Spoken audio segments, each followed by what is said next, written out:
Hey, it's the USA Radio Daily. Glad to have you with us. Glad to be with you. I'm your host, Gary Nolan, your equal opportunity annoyer. Our telephone number is 844-RADIO-US, and at 6 minutes after the hour, I want to tell you we've got coming up a very funny lady. I was listening to some of her observations, and Jan McInnes is really very funny. So we'll have a couple of laughs, always in for that. That sounds good. But we will kick the program off with Dr. Michael Zey. He has apparently written several books, and I'm curious to see what's on his mind. Dr. Zey, welcome. How are you? Well, how are you today? I'm doing well. You've written several books and some topics that I found really kind of fascinating. One of them you have is revitalizing the American economy. So let me start off with your PhD is in what?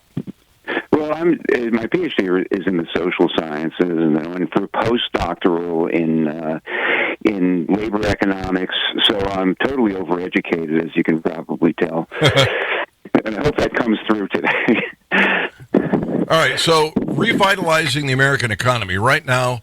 The vicissitudes of the stock market are shocking, although more down than up. I don't know why I say vicissitudes. And then we have rampant inflation. Most economists are looking at, they think, a hard landing, a recession, if you will. How would you revitalize the American economy? Well, I mean, the first thing you don't do is start canceling energy pipelines. You don't start shutting down available land to energy development. The American people they're not dumb. They are quite astute, and they can draw a straight line between all of the policies that have taken place over the last year and a half, and the condition in which they find themselves at this point. I mean, we always talk about energy, but energy revitalization would be an important part of it. Actually, during the Trump administration, he was doing most things right, and he was emphasizing the rechanneling of American industry, the revitalization of American manufacturing.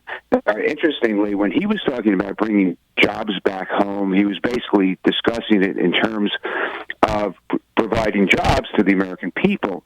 However, now we see that there was another reason for bringing those jobs back home, which is really to bring the manufacturing back home, because as you can see, this global supply chain, which was supposed to be the next revolution in improving the lifestyle and the life for everyone in the United States and globally, turns out to be a nightmare because we can't move things from point A to point B on a global scale. We're having problems. The supply chain issues are so dependent now on Chinese manufacturing that it wasn't just a question now of a jobs issue. Who ever thought that we would have the kind of shortages that we're having today? And so the question is, how do you do this? And it's not that difficult. You have to increase the number of refineries, you have to increase the energy production, and you have to at least realistically understand that the basis of this will be fossil fuels. So those are part of the revitalization process. I don't disagree with anything you've said. However, I think to bring jobs home, to bring manufacturing back, I don't think the solution is tariffs. I think everybody loses when you have a trade war. I think the solution is deregulation. I think if you want... Yeah, absolutely. I mean, deregulation is important. The tariffs issue has been, by the way, this has been debated throughout the history of the United States. People who were in favor of tariffs will point to the period after the Civil War, where we went several decades with tariffs, protected American manufacturing, and it certainly helped. We had one of the most prosperous periods from around 1865 on through the beginnings of the 20th century. So some people will point to the tariffs and say, well, they were very important. Other people will say, yeah, but we were at a different point in our national development. We were a developing country back in the 1860s and 70s, so we needed that kind of a protection. But yes, absolutely. But But the deregulation is extremely important. And, I mean, the regulatory environment, what people call the deep state, which is really the administrative state, has gotten so far out of hand that they're going to have to find a way to rein in not only the scope of the administrative state, but the power, the actual power that the EPA and all of these agencies have seemed to have developed over the last 30, 40 years, which actually they become another branch of government. Instead of serving the three branches or the executive branch, they basically have become a power unto themselves. And until we deal with that, and I think there's some court cases coming up, which I think will begin to rein in the power of the administrative state. I think at that point you'll begin to see a loosening of the power that they have over our lives. I mean, really, they do control our individual lives, the various administrative agencies. He's a best-selling author, speaker on future trends, future planning, the economy, and organizational effectiveness. It is Dr. Michael Zey, Z-E-Y. Congress, the Constitution calls for Congress to write laws. And what they did is they said, well, we care about the environment, so we've created this bureaucracy. And it absolutely seems to me it's circumventing the Founding Fathers' desire to make Congress accountable for the laws. It's easy for me to say I care about the environment, here's the EPA. But when the EPA writes a law that says that puddle in your farmland is a navigable waterway and you can't farm there, you can't go to the EPA and vote them out of office. No, I know, and they become essentially a force unto themselves, and in a sense, they see themselves as either equal to or more powerful than the actual elected representatives. Because don't forget, representatives are elected for 2, 6, 4 years, maybe 8 years. These people are in forever, and we see it with Fauci, who is the ultimate bureaucrat. He has survived or served through 6, 7 administrations at least, and he's always there. He's the man in the, he's the man with the mask. He's the man behind the mask, and he has all this power. He's very typical of these kinds of bureaucrats that can subvert, can slow down, can, in many ways, retard the wishes of the person who was actually put into office. And we saw this during the Trump administration. What then it forces the presidents then to take executive actions, which themselves are very questionable very often, because that, in a sense, very often seems to be circumventing the Constitution in some cases. But they're forced into it because they're dealing with an administrative state that seems to have a life of its own. So until we can start to rein those powers in, elections are important, but it's what they do once they get in. And one of the focuses has to be not bringing down, but reining in the power of these, as you say, these organizations that seem to answer to no one except themselves. They have their own judges, they have their own courts, and they seem to have moved well beyond the bounds of the Constitution. And I think they will be challenged constitutionally. Yeah, in fact, there are cases coming up soon. I think that might surprise a lot of people over the next month or so. I think there's one at the Supreme Court right now, where they are questioning, relying on these bureaucracies to sort of write the rule, if you will. That's right. And it's a question of how far that case goes, because if that case could be limited to, as usual, as the issues at hand, or it could expand into take a much broader rush, as it were, to the entire issue, which will certainly have there will be panic throughout certainly the world of the liberal side of the political equation. But I mean, at this point, in terms of, it's not even a question of what you do to revitalize it. It's what you don't do. I mean, in the midst of what is a a near economic catastrophe that we're facing at this point. We're facing blackouts. I call them greenouts because many of the problems are related to these green energy policies. And in spite of that, Biden doubles down, triples down, obviously speaking to his base. I'm not sure how much of it is heartfelt. I'm not sure how much of it is, comes from his own gut.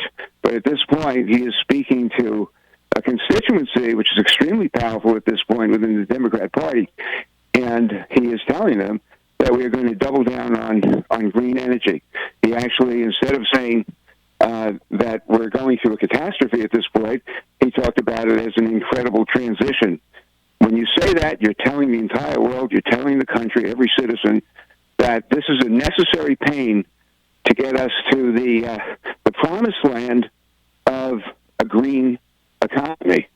And it's an amazing thing to witness that there's no adjustment being made. There's no desire for an adjustment, and this is why the elections are going to be so important. Yeah, you've got Biden out there telling us, hey, if we'll transfer from oil to batteries so that we can get away from these Arab nations and Russia. Instead, what's going to happen is we're going to rely on China to provide us with the minerals for the batteries. He's just trading. Yeah, I know. I mean, it's so contradictory. It's not serving the interests of the U.S. But the question is, what is your ultimate goal? I don't mean just in terms. What is the constituency you're serving? Are you serving the United States, the citizens of the U.S., or are you serving, what can I say, Mother Earth, Gaia, however one wants to phrase it? It really is. It's two different worldviews that are actually in battle here, and that, we talk about it's the fossil fuels versus green energy, but it's really a worldview that two different worldviews that are really at war at this point. So when people talk about America first, they're basically talking about policies that help the U.S. When you're talking about green energy, they're talking about policies that they think will benefit the Earth. Well, that's a different constituency. If the Earth is your ultimate, is saving the Earth, as they say, is your ultimate goal, well, then you're thinking about a global approach which may not serve the interests of your own citizens. And, someone should be challenging them, I believe, at that level and say, whose interests are you really serving? Are you serving America's interests, or is it to some higher power, higher goal that you think must be satisfied at this point? And I think it's the latter at this point, with much of what you're hearing from the Democrats and from the NGOs and the World Economic Forum and all of these groups that seem to be looking at a much different set of goals than the average American would be talking about.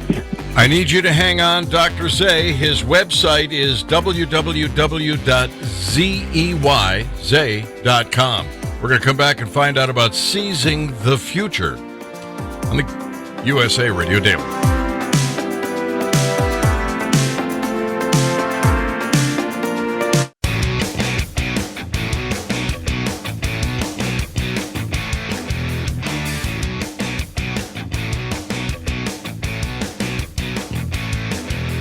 It's 24 minutes after the hour. Jan McInnes is going to be with us in about 10 minutes. She is really, really funny. I listened to some of her videos, and I'm telling you, she's got a great sense of humor, observational humor, and a real sense of irony. I find that sort of thing really amusing. In the meantime, if you just turned the radio on, we're chatting with Dr. Michael Zey, Z-E-Y. And in fact, his website is zey.com. He's written several books, does a lot of public speaking, and he wrote a book. Some of these books have been out for a little while, but one of them that he wrote was Seizing the Future, the Dawn of the Macro-Industrial Era. Yeah. They pay me to speak, not to read. What do you see for the future? What look into your crystal ball? At this point, I'm actually very optimistic, and people ask you, how can you be so optimistic after what we've been through for the last 2 years? And it's really not that difficult, because I bring a vision into most of my writing, which looks at the human species, it looks at the development of human society, and basically it's been one of growth. Now, sometimes the growth has slowed. We've had dark ages, but if you look at the globe overall in terms of various civilizations, we've moved at a pretty heady pace in terms of being able to extend our lifespan, make various technological improvements that gives us a standard of living that could have only been dreamt of 100 years ago, or certainly 200 years ago. We've moved into a level of abundance and leisure and comfort and possibilities that we've never had before. So I see that as a trend that's going to continue. The problem is when you start to break it down in terms of which country is going to become the leading exponent of what I call expansionary growth. I think that I would hope that it would be the U.S., and we have to adopt policies that are going to help us continue growing. And we still are the richest and the most advanced country, but that there's nothing guaranteed here. In terms of the future, look, the way I judge progress, living longer, being able to get from point A to point B quicker, the ability for the human species to expand beyond this planet, start to colonize, settle other planets, provide a greater, higher standard of living for the average individual. As I said, expanding the lifespan, having people being able to live a healthier, expanding what now they call the health span, the number of years that people have in which they're not just living longer, but a healthier longer. And I see that as I'm very optimistic about the future, in spite of the fact that we were thrown a curve with a what seems to be a genetically engineered disease that human society foisted upon itself. Nature did not do this to us; we did it to ourselves. So yes, you can still human species can still do inordinately stupid things to hinder its progress, but as long as they keep an eye on the ball and an eye on the future, we will have progress. The problem is that, as I said, we have two worldviews now. I mean, I consider my view representing what I call expansionary progress, expansionary growth.